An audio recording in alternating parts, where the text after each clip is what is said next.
ginagawa niya, sinusuppress niya yung progesterone, yung production ng progesterone, pinitigilan niya. Di ba, alam naman natin, pag wala yung progesterone, yung female hormone,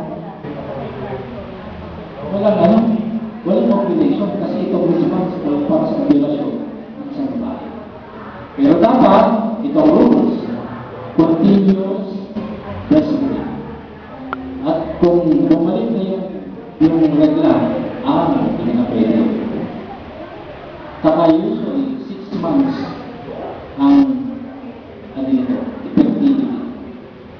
Okay? Tama po ba? Breastfeeding o ito yung tinatag na yung lactational amenorrhea. Breastfeeding. Pero dapat, baby lang. Hindi breastfeeding. Kaya makikialam ito. Bata lang. Okay? Iwan mo po tayo.